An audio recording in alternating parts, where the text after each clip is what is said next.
What is going on, guys? Dorko back again. I hope you are fantastic. And I am with the wonderful Razbowski. Hey everyone, Razbowski here, and holy ass are we hyped today because the Five Nights at Freddy's 4 trailer is out. Scott has gone ahead and just given us so many surprises, and today we're going to be going through the trailer step by step, looking and analysing at the things you guys might have missed, and the beautiful Dorko is going to be starting it off for us. Yep, so we're just going to do everything in slow motion, folks, just to tell you what's going on. First off, the first thing we see instantly is text. It says, "What is it that you think you see?" Yes, it goes back to the nightmare kind of scenario here. Scott has hinted, or at least he's thrust it at our faces, the word nightmare for a long time now, and we've got the nightmare animatronics. And if you remember back to Five Nights at Freddy's 3, the hallucinations played a big part. So the nightmare animatronics we see in this teaser well, no, just full-on trailer, yes. Are they actually there?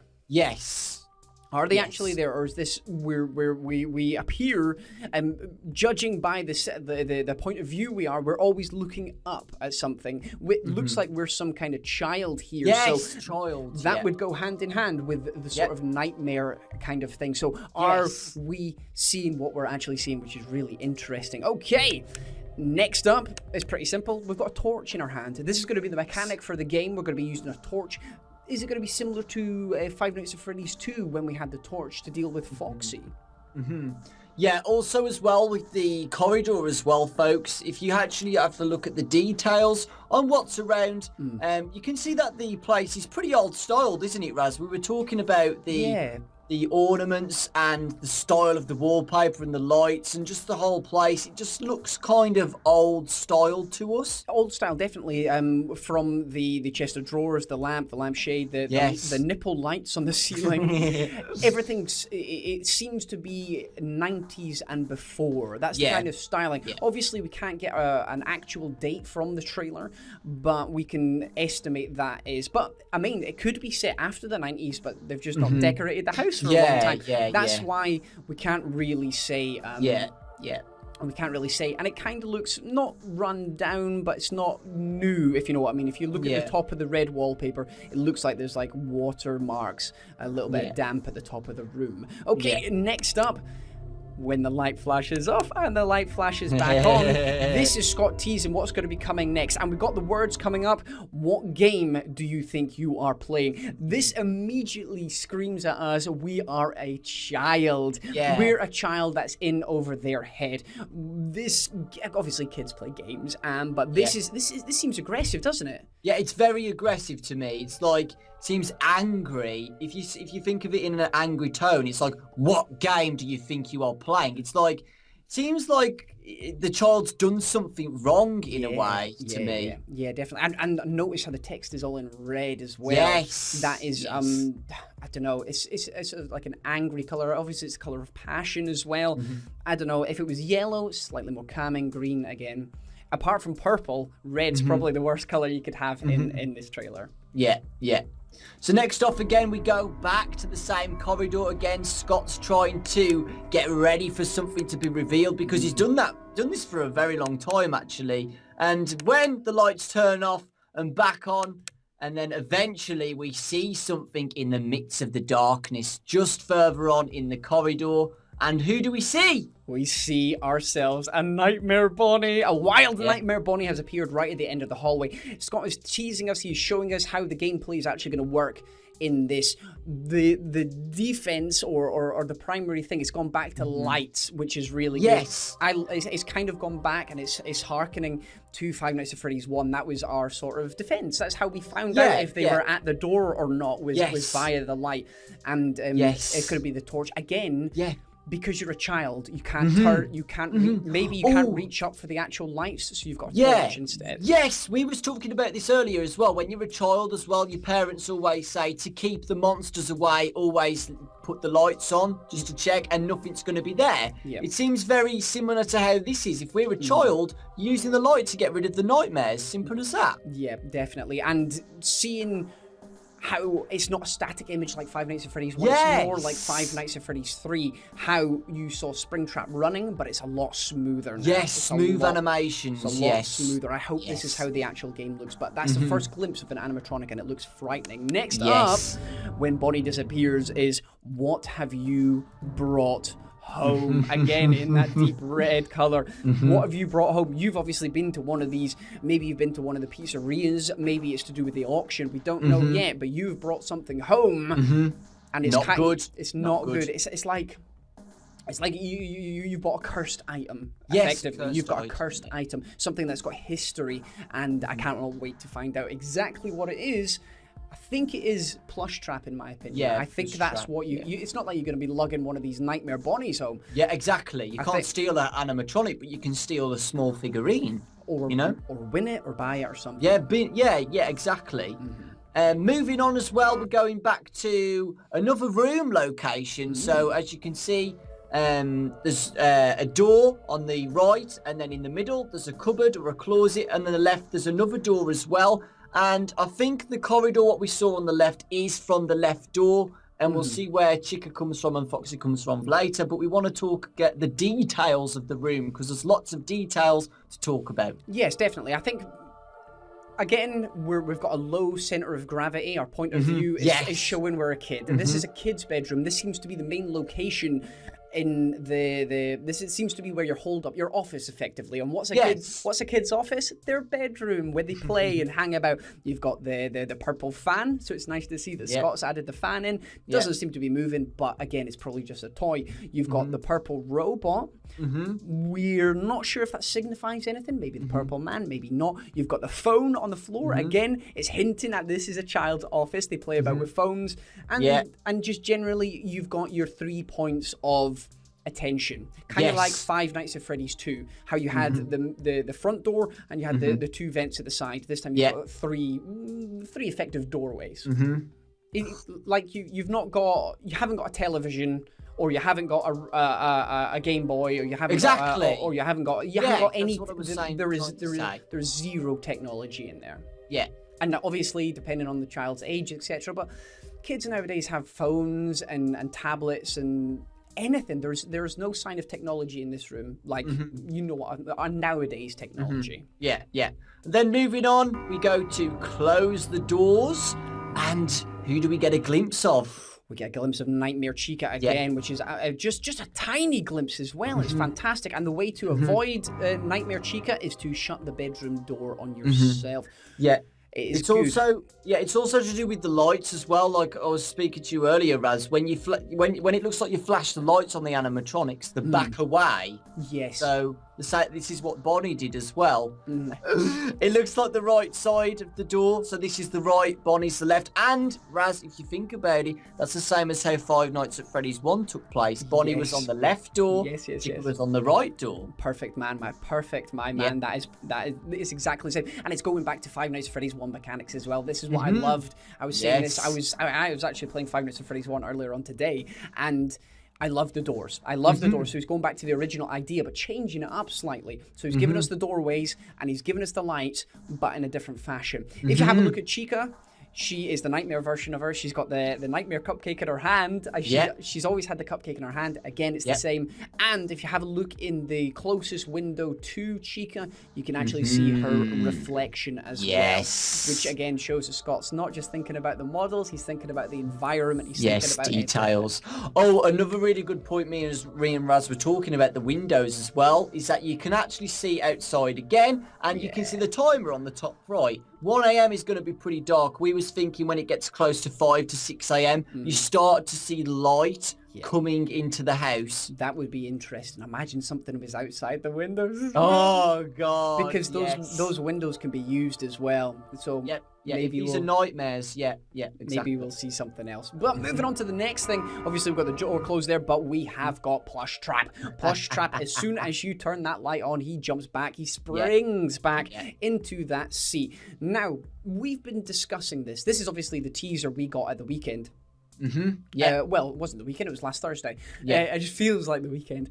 And this is the room we got. And obviously when we brightened the picture up, we saw these 4 doorways here. Which are back, Again, you've got the window so you can see the light coming in, but it's different. If you notice up in the top right-hand corner, you've got a number. We've got 49, and we also had 50 a frame before that instead of the time. This is obviously something different now. Scott is planning something different, whether this is some sort of mini game, maybe this is a specific night, but everything else in this trailer is set around your bedroom. This is outside the bedroom in some kind of corridor. Yeah, and as well, if you look at the bottom of the floor, you see an X on the floor. And me and Raz were thinking maybe if Plush Trap gets to that spot, you lose. It's kind of like a child's game. Also with the meter as well, we've had two different meanings to this.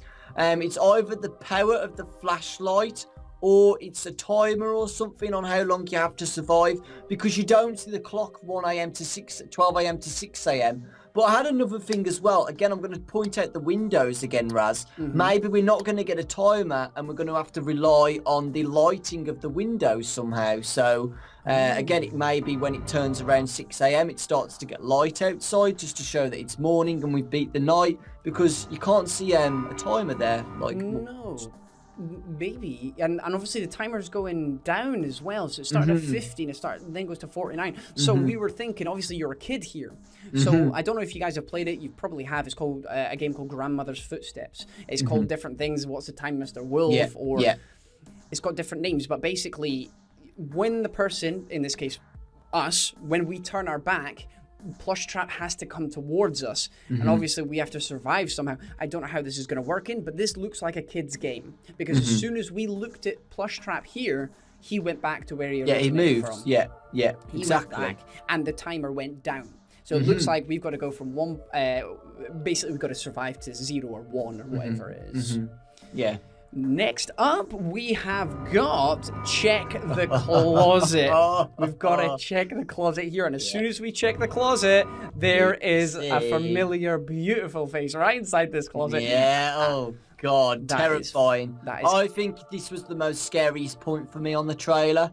It looks absolutely terrifying to me. Yeah, I can imagine. This is obviously him part of the way through the stage. It's going back to Five Nights at Freddy's 1 mechanics again. This is Foxy's Pirate Cove sort of thing. If you don't check on him often enough, because it actually says check the closet. Yes. You don't check on him often enough, he's going to burst his way through that. I think this is probably the second last step before he jump scares you. He looks like he's almost out of the closet. Yeah, and it's probably the same closet what we see in the bedroom, so it looks like you've got points to click at, like you said, Raz.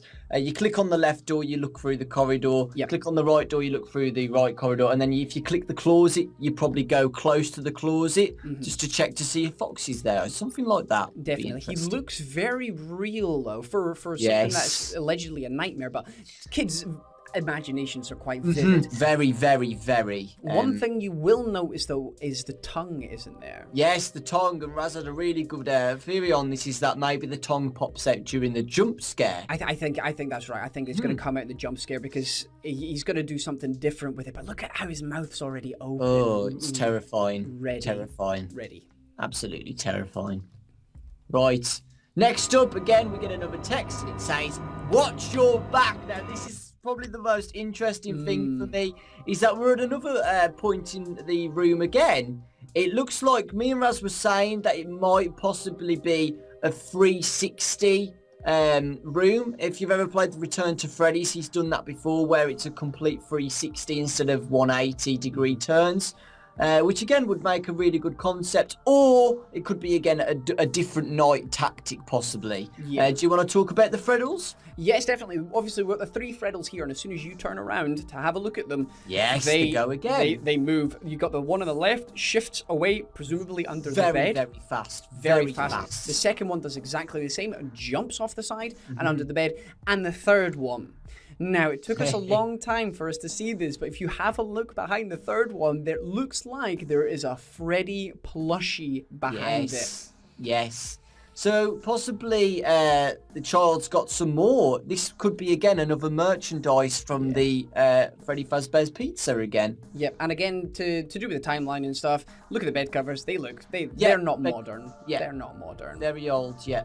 Very old style. How fast do these guys move, though? Very fast. It's unrealistic. It's just trying to show that it could be a nightmare again. You know, they go absolutely flying as soon as you look at them. They're going to jump. I want to see their jump scare. All three of them coming rapid at your back. Oh, yes. Shivers, man. Next up, we've got the closet. It's very, very quick there, but you actually see the closet start to shut. Somebody has. That's not you. You can't shut that from a distance. As we saw earlier on, you physically have to go close to the closet to check it. So something has moved that. Whether that is Foxy sneaking a peek or whether it's something else, we'll have to wait and see. Yeah, that might be a hint to show that something's moved inside the closet or something. So we go and check and see what's going on. Definitely, like Foxy did in Five Nights at Freddy's 1, how he's peeking around the curtain to show one of his stages. Yeah. Maybe this is a similar thing. Yeah. The next point is very, very interesting as well. It's basically this animation where you push the door shows how small you are. Look at where the door handle is when you open the door. You are a very small child. But when we open the door, we get a very terrifying jump scare. The one and only Nightmare Bonnie. It is absolutely terrifying. Oh, it is terrifying. That is a good jump scare. I like that a lot. I hope Chica, etc. have different ones. But I really do like this one, and the way he's animated it, that is frightening. Not only he lunges through the door, and you don't expect it. It's not. You just don't expect it. You flash the light on, and then he comes. It's like in Five Nights at Freddy's 1 when you pull the camera down. That's the only time he would come. It's probably going to be the same. He's not going to come until you put that light on. Yeah, until you open the door and check what's going on, because by the looks of it, it doesn't look like cameras are going to be in this game, Raz, to me. It looks like we're just going to rely on our own decisions when to check the corridors. Which is going to make it even more frightening in my opinion. More tense. Back to Five Nights at Freddy's 1, a more tense atmosphere because you don't know what's going to happen. No, you've got to continually check 3 points, and whatever this plush trap point is at some point, you're checking the right door, you're checking the left door, you're checking the closet. It's literally a kid's nightmare. You have you've got zero safety net. Like, if you don't spot them early enough, I don't know how he's going to do like a 20-20-20 mode. That's going to be insane. But if you don't spot them along the end of the corridor early enough, I don't know. Yeah. It's just oh god. I don't know. And then we've got the end of the. If you actually have a listen to the screen here. Yes, the screen. It trails off like in Five Nights at Freddy's 1. Let's see if we can just pop that on again. A real quick so So it's like a mixture between Springtraps and Five Nights at Freddy's 1. It's like it's slightly different, if you know what I mean. Yeah, the long scream though is very similar to the FNaF 1. Yeah, definitely. I like the way it trails off at the end there. It's like a pure monster with a tail off of something like a child scream at the end of it. Yeah, it makes it so much more haunting. Yeah. And obviously, at the end here, we have got the bells, which are... the bells immediately... They remind me of like it's the same tune as always. When you finish the nights in the Five Nights at Freddy's game, you get dun dun dun dun dun dun dun dun, and it's very similar to that. And again, it just shows how creepy the atmosphere is going to be. It's a more realistic one as well because we've never been inside a house before. Always been in a pizzeria or a replication of the pizzeria, Fazbear Fright. It's going to be a good game, and it's going to be different as well. Scott, again, has shown that he can change the concept for Five Nights at Freddy's after 4 games. Yeah, definitely. And just a couple of honourable mentions. Fredbear wasn't revealed at all. Yeah, Fredbear wasn't revealed, no. We didn't see Nightmare Freddy at all. Yeah, Nightmare Freddy. We saw the Plush Freddys, or the freddles, whatever you want to call them, but we didn't see that guy. And if we quickly go back to 19 seconds in, Dorko was quite clever and spotted a sound you might want to listen to. Yeah, we forgot to mention that, folks. Apologies, thank you, Raz. When you get to about 19 seconds in the trailer, you will hear slight whispers.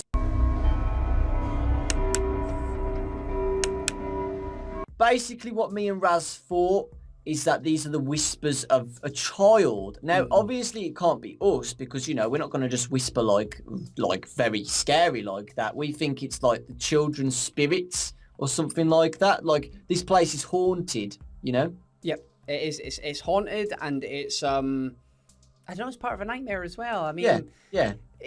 True, yeah. Kids whispering is scary. It is creepy, and obviously it ties in with the story. Maybe it's the nightmare animatronics. Maybe it's the kids inside them whispering. It's the souls of the children. It's whispering. Yeah. But overall, this trailer is baller. Yeah, we've had a really fun time analysing this trailer, folks. It's been awesome. So if we've missed anything, guys, let us know below in the comments below. If you're from my channel, folks, please subscribe to Razbez. He's an awesome guy. His link will be in this description below. Oh, thank you. And if you're over on my channel, then please go and subscribe to Dogco as well. He's a fantastic guy. It will be in the description. And he does much more than just Five Nights at Freddy's. But we both have early access to the game. And you guys should make sure you stick around for that. But either way, we'll see you soon. Take care, folks.